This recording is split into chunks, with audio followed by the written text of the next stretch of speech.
First contact and deception. The message that changed humanity's destiny arrived on a frostbitten morning in 2157, crackling through the quantum receivers at the Global Space Communications Center in Antarctica. Dr. Maya Patel stood frozen at her workstation, dark eyes fixed on the pulsing patterns that danced across her holographic display. After 15 years of scanning the cosmos for signs of intelligent life, she'd grown accustomed to false positives and natural phenomena.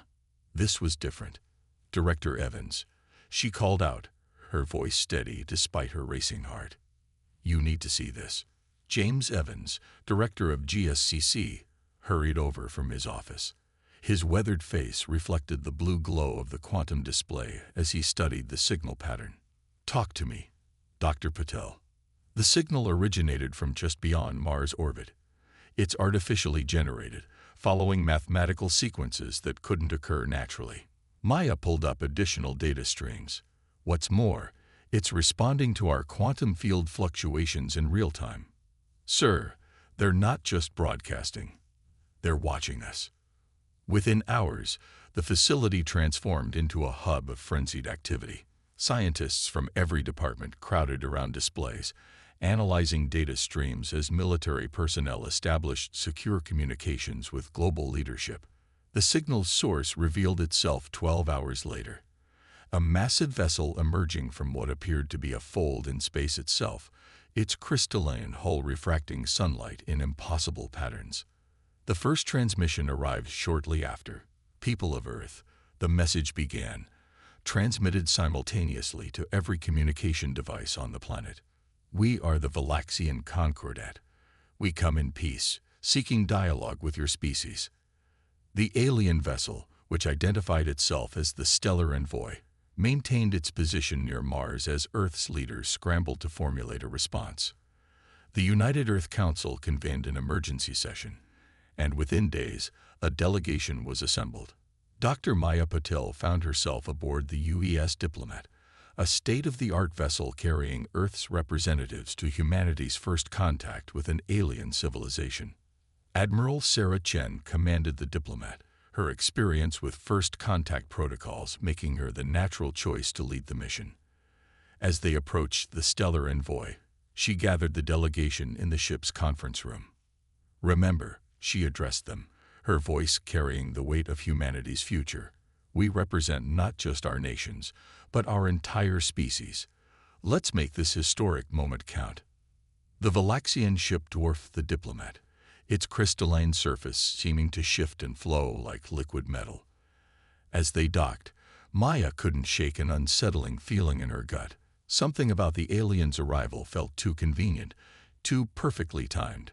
The Valaxian delegation that greeted them appeared almost humanoid, save for their iridescent skin and eyes that seemed to contain swirling galaxies. Their leader, who introduced himself as High Emissary Zix, carried himself with an air of benevolent superiority that set Maya's teeth on edge. "We have watched your species with great interest," Zix announced during their first meeting. "Your potential is remarkable. We wish to help guide your development, to share our knowledge and technology." For 3 days, the discussions continued.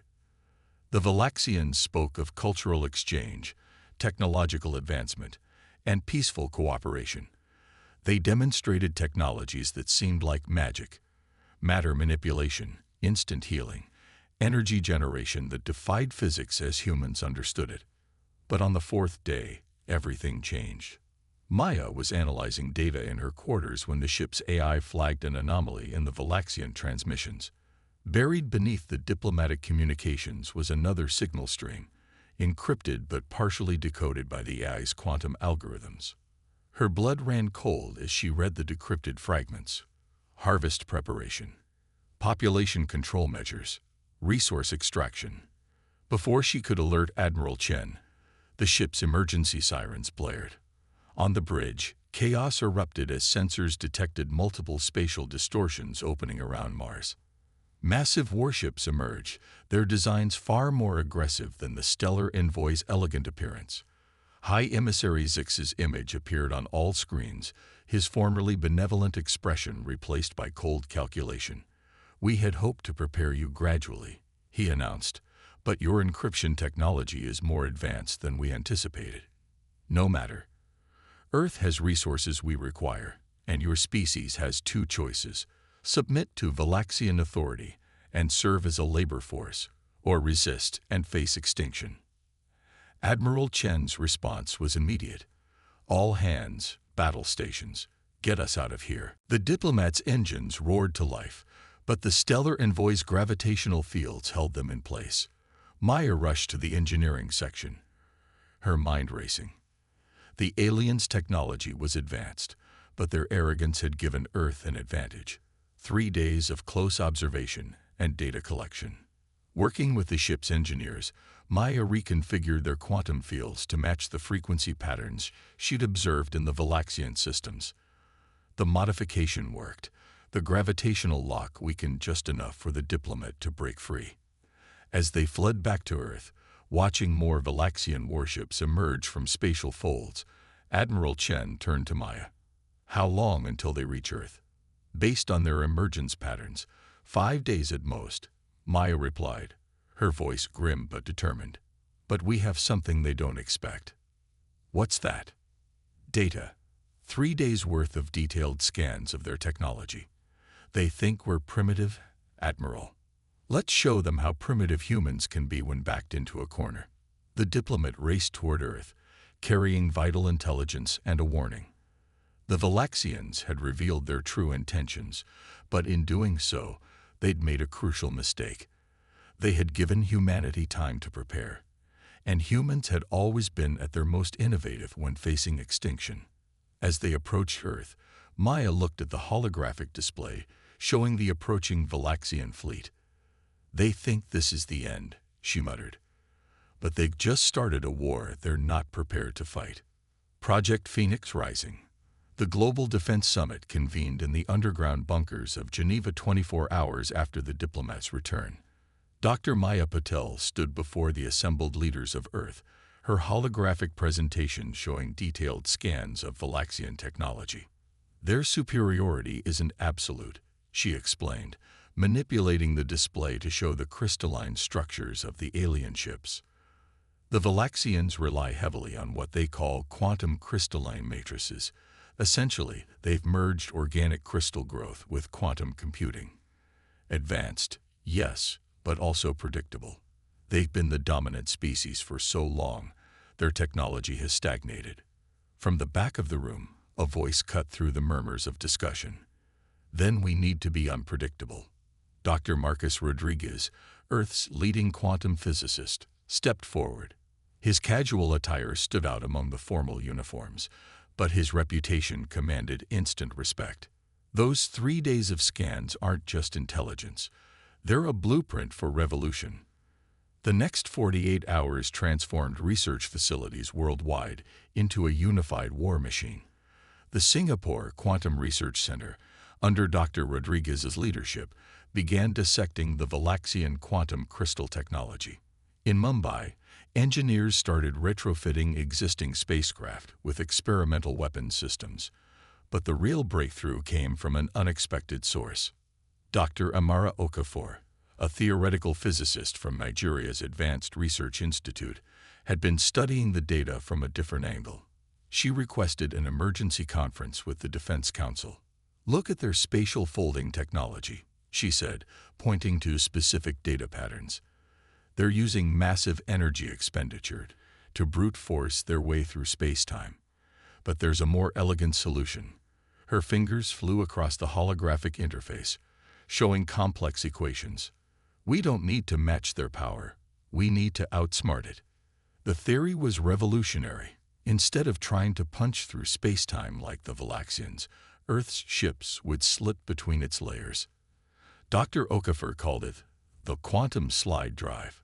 It would require less energy, be harder to detect, and potentially move faster than the Valaxian ships.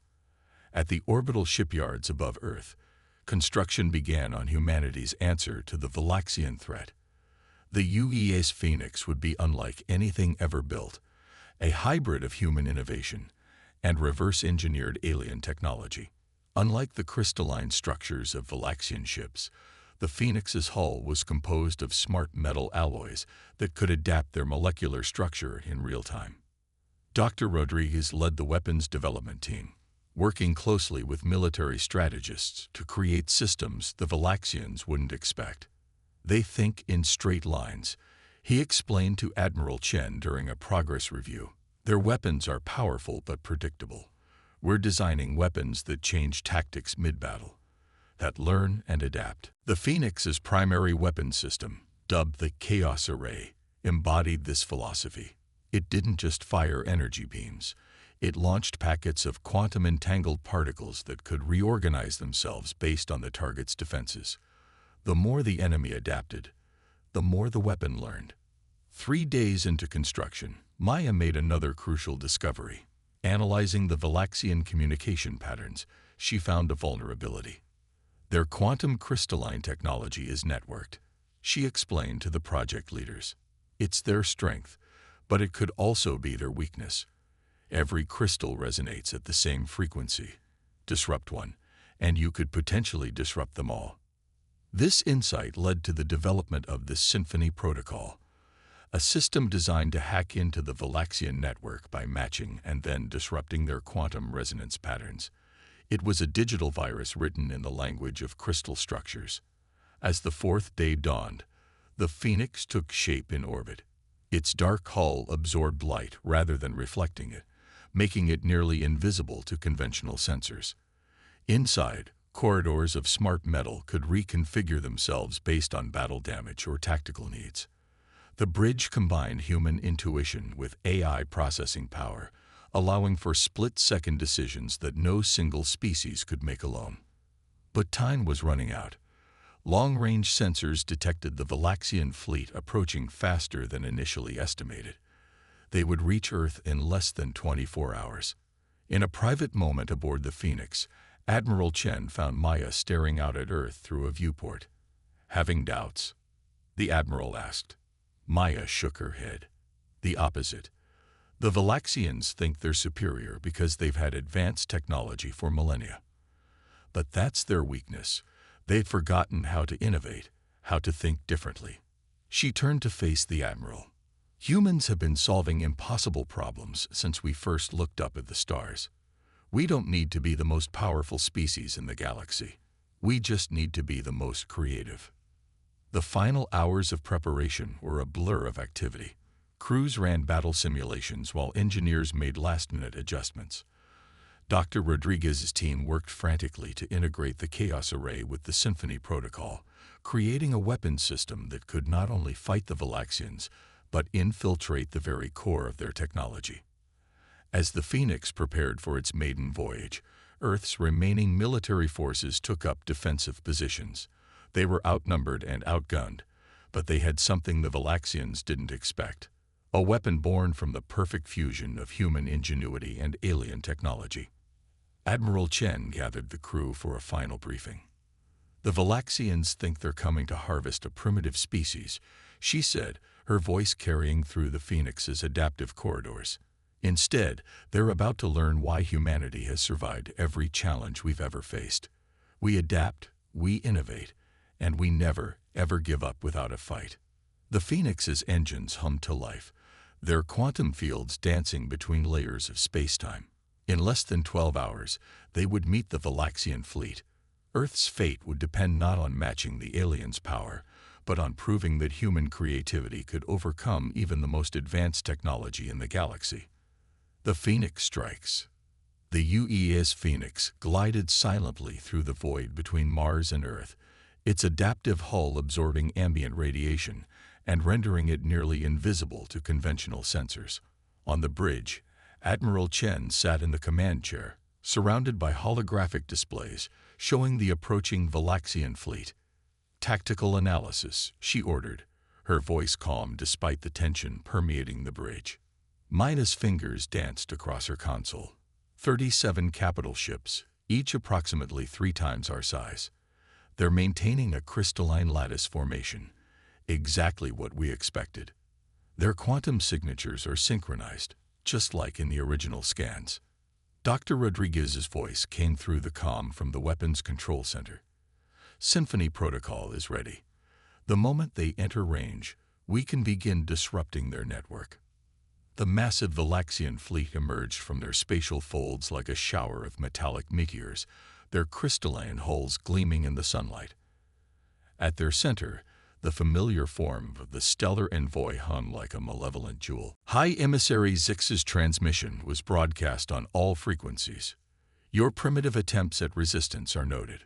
Surrender now, and we will ensure your species' survival as productive members of the Concordat. Admiral Chen's response was simple. Victoria, initiate quantum slide.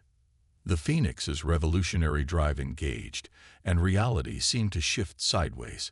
Instead of punching through space like the Valaxian ships, the Phoenix slipped between the layers of spacetime itself. To the alien fleet's sensors, the Earth ship simply vanished. Position, Chen asked. Perfect, Maya reported, excitement in her voice. We're parallel to their formation, operating in a different quantum phase. They can't see us, but we can see them. Dr. Rodriguez, you have weapons free. Begin Symphony Protocol. The Chaos Array powered up, its quantum-entangled particles spinning into complex patterns. The weapon didn't just target the Valaxian ships. It targeted the very frequency their crystalline technology operated on. The first shot struck the nearest Valaxian cruiser. Instead of an explosion, there was a ripple of quantum disruption that spread through the alien vessel's crystalline structure. The ship's elegant form began to vibrate, its synchronized patterns falling into chaos. It's working, Rodriguez shouted. The disruption is spreading through their network. Their quantum crystalline matrices are destabilizing. 3 more Valaxian ships began to shudder as the Symphony Protocol propagated through their linked systems. Their weapons went dark, shields flickered, and communication arrays failed. But the Valaxians weren't defenseless. The remaining ships quickly began adapting, changing their quantum frequencies to resist the attack. Energy beams lanced out in all directions, trying to find the phantom ship that was causing such havoc. They're adapting faster than predicted, Maya warned. Quantum frequency shifts detected across their fleet. Admiral Chen smiled. Just as we hoped. Victoria, execute battle pattern Omega. Dr. Rodriguez, let's show them why we called it the Chaos Array. The Phoenix slid back into normal spacetime, its hull now glowing with accumulated energy. The Chaos Array fired again, but this time its quantum packets transformed mid-flight, matching and then disrupting each new frequency the Valaxians adopted. Impossible. Zix's voice crackled through the comm. Your technology is primitive. You cannot comprehend the complexities of quantum crystalline matrices. Actually, Maya transmitted back, we comprehended them just fine. We just chose to do something different with them. The battle evolved into a deadly dance through space. The Phoenix's adaptive hull shifted and changed, absorbing enemy fire and using the energy to power its own weapons. Each time the Valaxians developed a countermeasure, the Chaos Array evolved a new attack pattern. From the weapons center, Rodriguez watched his creation at work. The beauty of it is, they can't adapt fast enough. Their networked system requires consensus. Every ship has to agree on the new frequency. We only need to change one weapon at a time. The stellar envoy finally moved to engage directly, its massive form dwarfing the Phoenix. You cannot defeat us, Zix declared. We have conquered 1,000 worlds. That's your weakness, Admiral Chen responded. You've forgotten how to fight someone who thinks differently.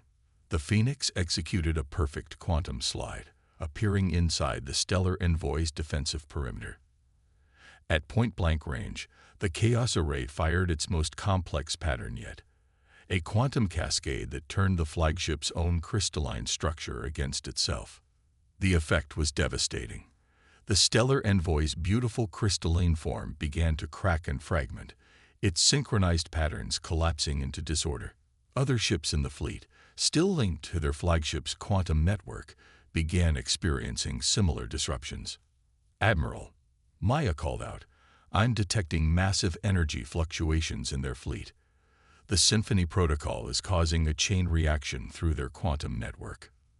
The bridge crew watched in awe as the mighty Valaxian fleet began to break apart.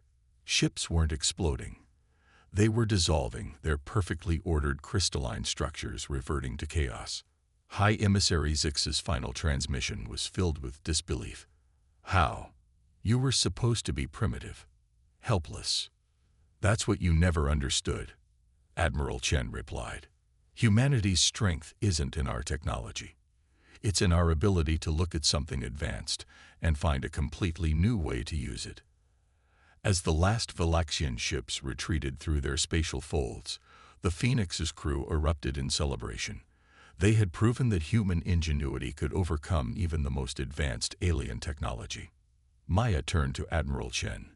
They'll be back, won't they? Probably, Chen nodded. But next time, they'll think twice before assuming any species is primitive. And we'll be ready. The Phoenix turned toward Earth, its adaptive hull gleaming with reflected starlight. Humanity had faced its first major interstellar threat and emerged victorious not through overwhelming force, but through creativity, adaptation, and the uniquely human ability to think outside conventional boundaries. Counterstrike. The victory over the Valaxian fleet brought humanity a brief moment of celebration, but in the war room beneath Geneva, Admiral Chen knew better than to assume the war was over. Holographic displays showed the retreating alien ships regrouping at the edge of the solar system. They're adapting, Maya reported, analyzing fresh data streams. The surviving ships are restructuring their quantum matrices. They're learning. Dr. Rodriguez stroked his chin thoughtfully, studying the new patterns. But so are we. Look at this. They're abandoning their networked crystal architecture. Each ship is now operating independently. Admiral Chen nodded. They're sacrificing their greatest strength to eliminate their greatest weakness. The question is, what do we do about it? Dr. Okafor, who had been quietly working in a corner, suddenly straightened. We go after them. Not just defend. Attack. And I know exactly how to do it. She pulled up a complex simulation showing the quantum slide technology. We've been using it for short-range tactical jumps, but what if we pushed it further? The Valaxians use brute force to tear through space. We could use their own spatial distortions as highways. The plan was audacious.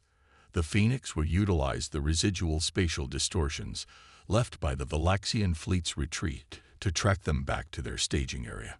But they wouldn't just follow. They would strike at the heart of the Valaxian operation. Maya spent the next 48 hours working with Dr. Okafor to map the quantum wake left by the retreating fleet. It's like following footprints, she explained to the command staff. Every spatial fold leaves a distinctive signature. We can trace them right to their source. The Phoenix underwent rapid modifications. Its adaptive hull was enhanced to better navigate the turbulent space between dimensions. The Chaos Array was refined, now capable of targeting individual ships rather than relying on network disruption. We can't beat them with the same trick twice, Rodriguez warned during the final briefing. But maybe we don't have to. Their adaptation to our first attack has made them predictable in a different way. Admiral Chen gathered her crew on the eve of their counteroffensive. The Valaxians came here expecting to find easy prey. Instead, they found humanity. Now it's time to show them what happens when they threaten our world. The Phoenix slipped into the quantum wake left by the Valaxian fleet, its enhanced drive systems interpreting the complex patterns of disturbed spacetime. As they traveled, Maya noticed something unexpected in the data. These spatial distortions, they're not random. They're like roads. The Valaxians have been using the same paths through space for thousands of years. Dr. Okafor's eyes lit up, which means they've never had to look for alternatives. Their empire is built on established routes, predictable, efficient, and completely vulnerable to anyone who thinks to look for a different path. The Phoenix emerged from its quantum slide at the edge of a massive spatial nexus. Dozens of spatial folds converged here, creating a natural crossroads in space, and there, gathering their forces, was the remaining Valaxian fleet. But something was wrong. The alien ships were arranged differently, their formations more aggressive. At their center was not the elegant crystalline design of their previous vessels, but something new, a massive vessel that seemed to absorb light rather than reflect it. "They've built their own version of the Phoenix," Maya whispered, analyzing the readings. "They've adapted our adaptations." Admiral Chen's expression remained steady. "Good. That means they're fighting on our terms now. And nobody does innovation better than humans. Dr. Rodriguez, show them what else we've learned." The Phoenix's hull suddenly shifted, not just absorbing energy, but redirecting it. The adaptive metal now acted as a giant lens, bending light and sensor readings around the ship. To the Valaxian fleet, it would appear as if the Phoenix was everywhere and nowhere at once. "Multiple quantum signatures detected," Maya reported. "They can't tell which one is real." The battle that followed was unlike anything in human military history. The Phoenix danced through space, using the Valaxians' own spatial fold network against them. Every time they adapted to one tactic, the human ship had already switched to another. The Chaos Array fired not just disruption patterns, but focused beams that turned the aliens' spatial folds into traps. Ships attempting to retreat found their escape routes collapsed, while others were forced into confluences of quantum energy that twisted their new adaptive technology into useless configurations. But the massive new Valaxian flagship proved a worthy opponent. It matched the Phoenix move for move, its copied technology nearly as effective as the original. The two ships engaged in a deadly dance through multiple layers of spacetime, each trying to gain the upper hand.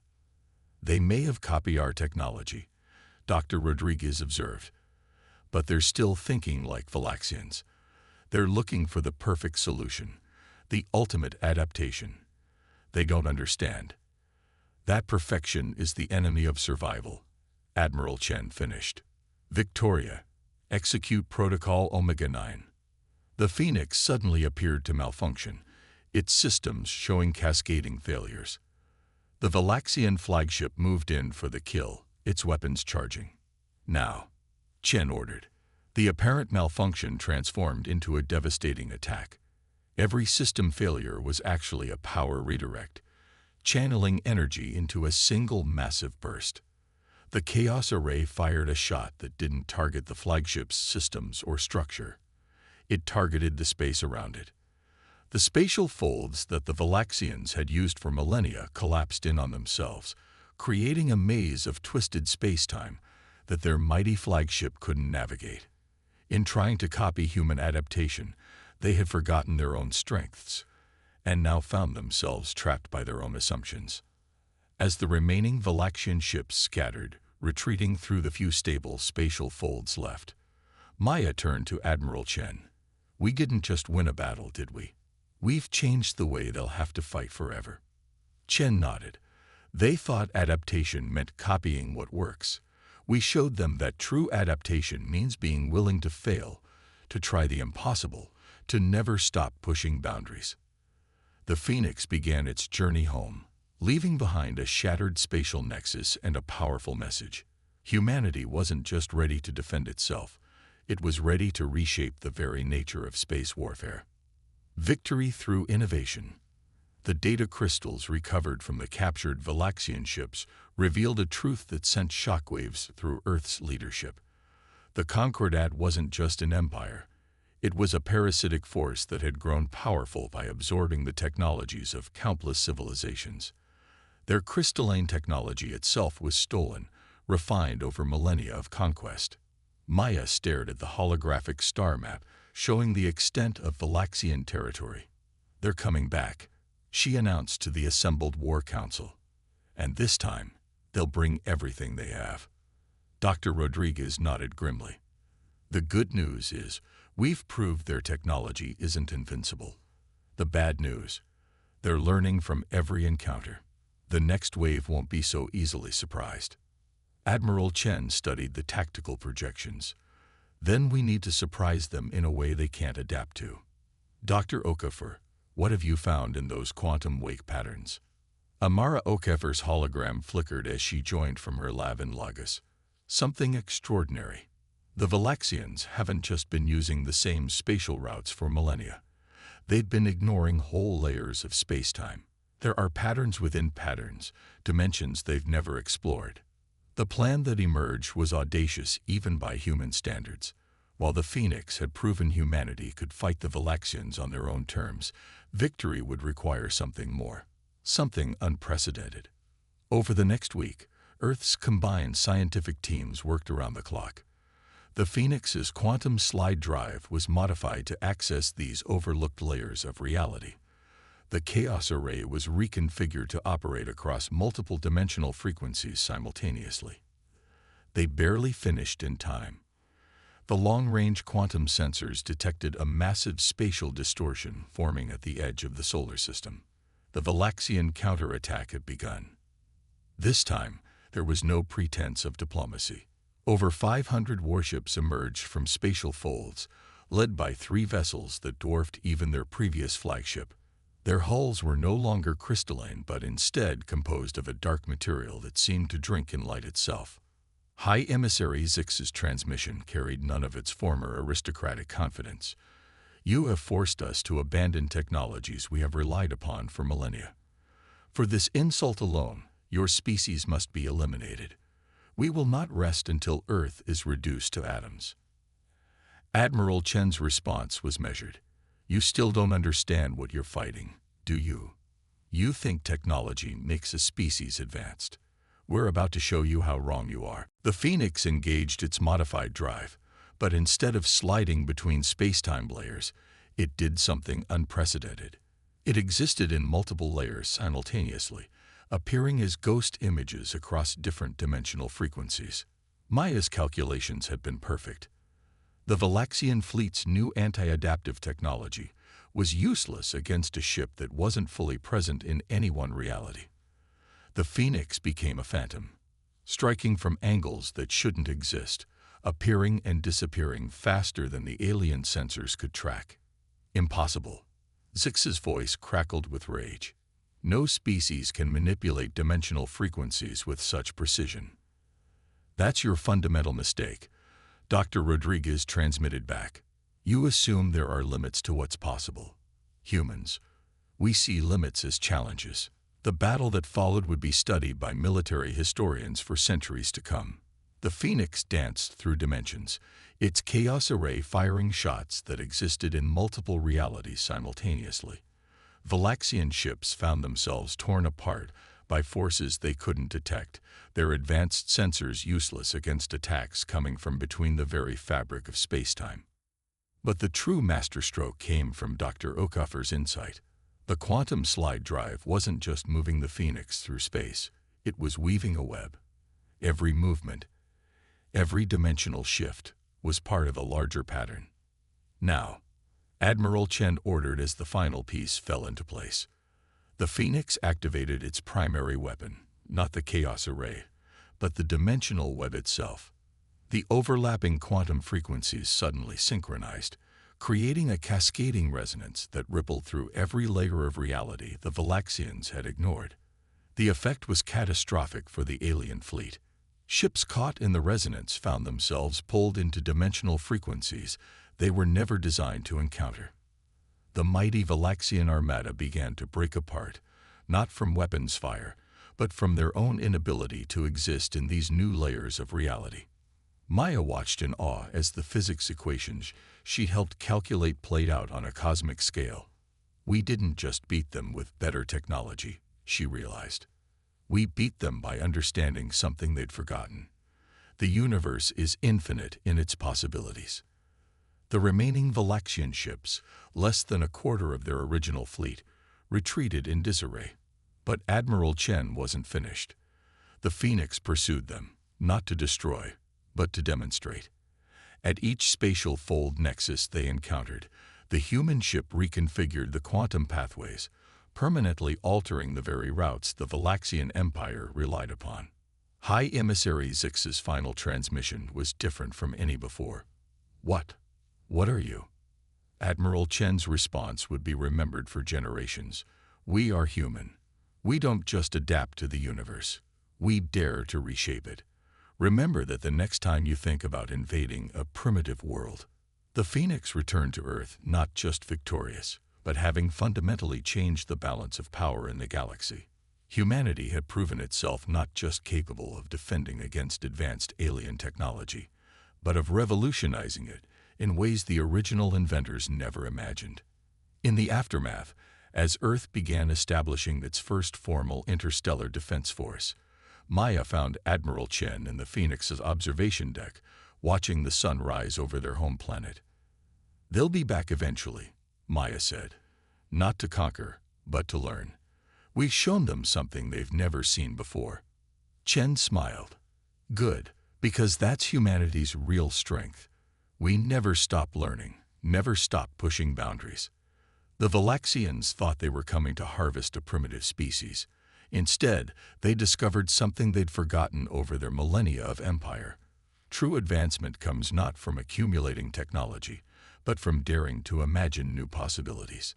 The Phoenix's adaptive hull gleamed in the sunlight, its surface shifting with patterns that reflected humanity's newfound understanding of the universe. Earth had taken its first steps into a larger galaxy, not as a primitive species to be conquered, but as innovators who had proven that the greatest technology is worthless without the imagination to use it in new ways. The age of human expansion had begun, and the galaxy would never be the same.